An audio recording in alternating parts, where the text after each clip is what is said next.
बिस्मिल्लाहिर्रहमानिर्रहीम, अस्सलाम वालेकुम। एक केस में इश्तिहारी होने के बाद यानी तोशा खाना रेफरेंस केस में इश्तिहारी होने के बाद और अल अजीज़िया में मफरूर तो हो चुके हैं, लेकिन इश्तिहारी होने का प्रोसेस स्टार्ट हो चुका है नवाज शरीफ साहब के हवाले से।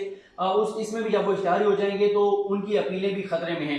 गो के इस हवाले से आज जब इस्लामाबाद हाई कोर्ट का तहरीरी फैसला आएगा तो उसमें शायद कुछ पॉइंट्स जो हैं वो वाज़ेह तौर पर लिखे गए हों, लेकिन अब तक जो मुझे नज़र आ रहा है और कल हेयरिंग में भी जहाज़ेब भरवाना साहब ने जो बात की, जहाज़ेब भरवाना साहब एडिशनल प्रोसिक्यूटर जनरल नैब हैं जो इस केस में लीड कर रहे हैं नैब की टीम को। उनके साथ सरदार मुजफ्फर अब्बासी साहब, इमरान उल हक साहब और कुछ और भी उनकी टीम में इमरान शामिल थे।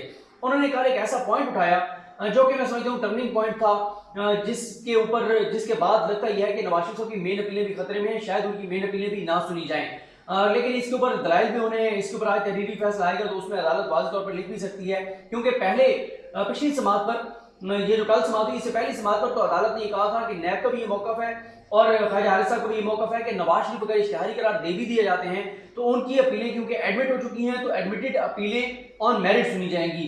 अब एक कन्फ्यूजन है जिसके बारे में कल जस्टिस आमिर फारूक साहब ने भी कहा कि मीडिया में कुछ लोगों ने कहा कि नवाज शरीफ की अपीलें जो हैं वो अदालत ने मुस्तरद कर दी हैं या उसके ऊपर कहा है कि हम नहीं सुनेंगे।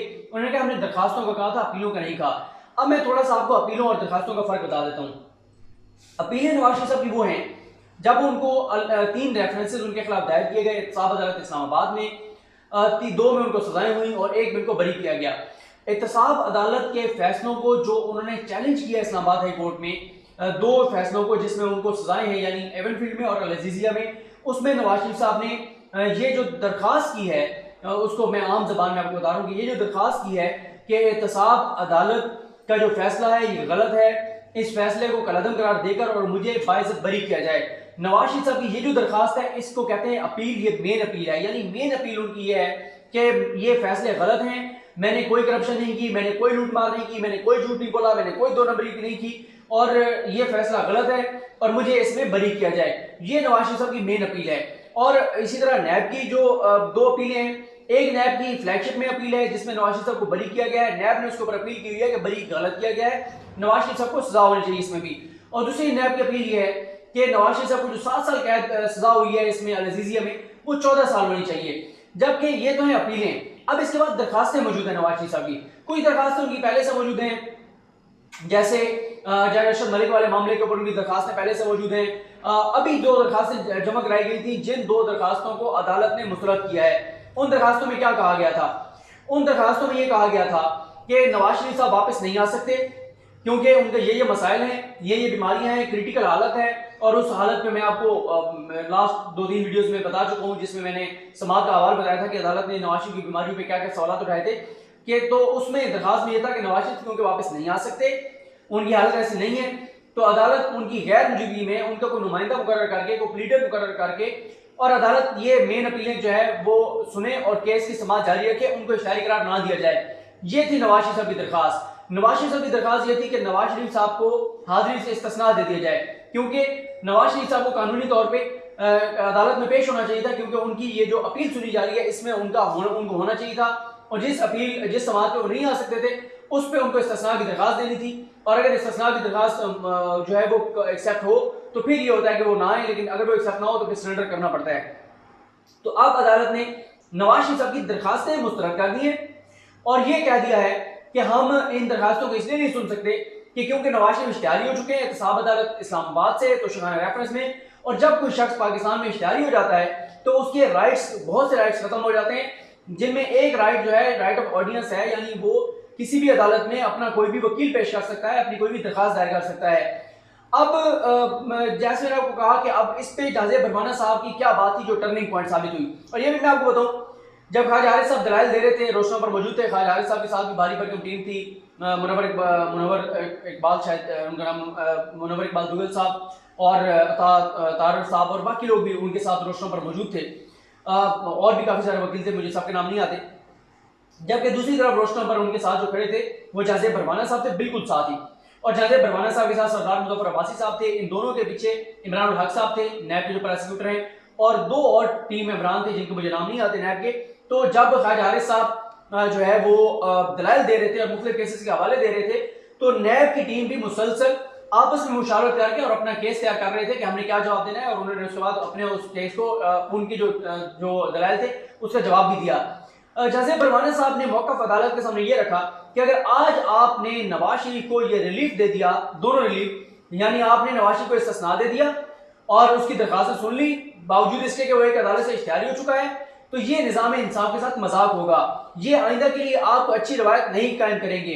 और साथ ही ये समझते हैं जहाज़े परवाना साहब को कि इसके ऊपर मजीद मुझे लगता है दलाइल होंगे, वो ये भी समझते हैं कि नवाज शरीफ साहब की मेन अपीलें जो है वो मुस्तरद कर दी जाए, उनकी मेन अपीलें भी ना सुनी जाए, यानी उनकी वो दरखास्तें जिनको हम अपील कर रहे हैं, जिनमें नवाज शरीफ साहब ने ये कहा है कि एहतसाब अदालतों के फैसलों को खत्म करके और मुझे बाइस बरी कर दिया जाए। ये क्यों कहते हैं जहाज़े परवाना साहब? जहाज़े परवाना साहब कहते हैं कि क्योंकि एक शख्स जो अदालत के सामने आ ही नहीं रहा, जो सरेंडर नहीं कर रहा, तो उसको कैसे आप उसकी दरखास्त, उसकी अपीलें आप एंटरटेन कर सकते हैं?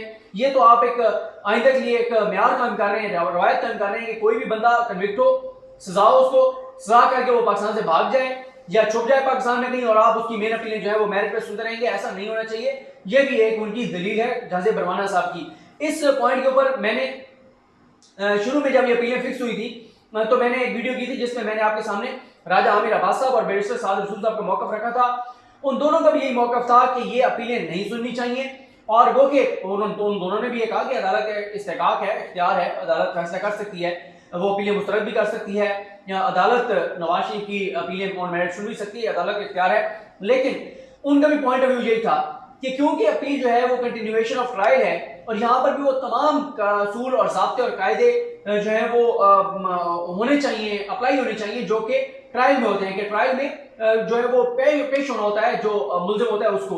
और इसमें बैरिस्टर साहब रसूल साहब से कल रात मेरी बात हो रही थी, उन्होंने कहा अगर नवाज शरीफ साहब की गैर मौजूदगी में उनकी अपीलें सुननी है तो फिर आप इसाफ डार साहब का केस में उनकी गैर मौजूदगी में फिर सुने, यानी फिर तो आप कल को ये भी कह देंगे कि ट्रायल भी गैर मौजूदगी में हो सकता है, क्योंकि ट्रायल पाकिस्तान के कानून के मुताबिक ट्रायल गैर मौजूदगी में नहीं हो सकता।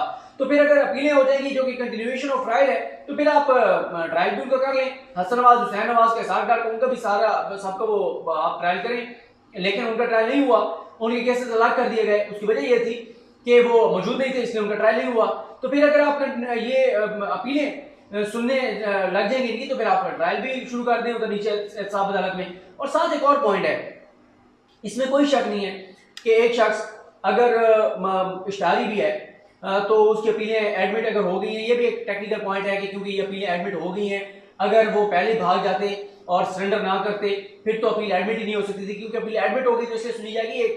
एक और कानूनी नुक्ता है। लेकिन सवाल ये है कि एक शख्स जो पाकिस्तान से भाग गया है उसकी अपीलें तो ऑन मेरिट सुनी जाएंगी, जो भगोड़ा है, जो पाकिस्तान के दायरों को मतलूब है, उसको तो इतना रिलीफ दिया जाएगा। उसके साथ वो कि मैं दोबारा ये कह रहा हूँ कि रियासत के बारे में मुझे साहब पढ़ते थे कि रियासत होगी माँ की जैसी, रियासत ठीक है माँ की तरह होती है, शहरियों के हकूक का तहफ़्फ़ुज़ करना, दिफा करना, मेरिट पे काम करना, ये सारी बातें अपनी जगह। लेकिन हमें मेरिट और कानून और कायदे और ज़ाब्ते और इंसानी हकूक नवाज शरीफ के मामले में तो नजर आते हैं, लेकिन हज़ारों लाखों लोग जो जेलों में हैं, जो 20 लाख लोग जिनके केसेस अदालतों में पेंडिंग है, 20 लाख से ज़्यादा लोग, उनकी तो फिक्र होनी चाहिए ना।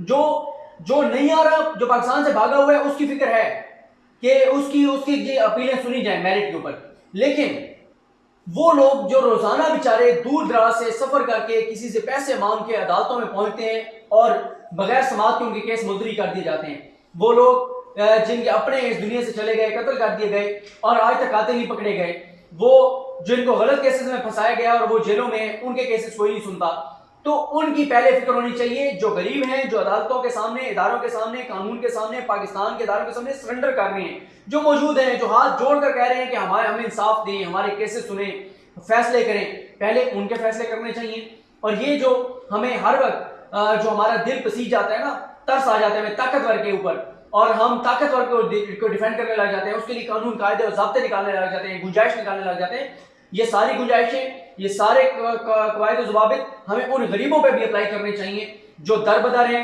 इंसाफ लेने के लिए और उनको इंसाफ नहीं मिलता। एक नस्ल का केस होता है, तीसरी नस्ल में जाके फैसला आता है और फैसला भी खिलाफ आता है। आपके घर पर कब्जा हो, जाएंगे आप अदालत में, वकील आप महंगा करेंगे, आपको कोई कत्ल हो जाए, कातिल तो कातिल है, उसने तो कत्ल किया है, उसने तो गलत किया है, वो तो वकील करेगा। आपको उससे बड़ा वकील करना है तो आपको कोई उम्मीद है इंसाफ की, वरना आपको इंसाफ नहीं मिल सकता। मेरा ख्याल है यहाँ पे रियासत को ज्यादा जो है वो शफकत और मेहरबानी करनी चाहिए। रियासत अगर माँ की तरह होती है तो माँ भी उस बेटे को ज़ाहिर है जो ताबेदार होता है और जो अच्छा होता है उसको ज़्यादा प्रेफर करती है, बजाय इसके कि जो बदतमीज़ हो, बद तहजीब हो और घर से भागा हुआ हो। तो भारत देखते हैं इस हवाले से क्या फैसला होता है। मुझे अपनी दुआ में याद रखिए। हम सब काम में नजर। अल्लाह हाफ़िज़।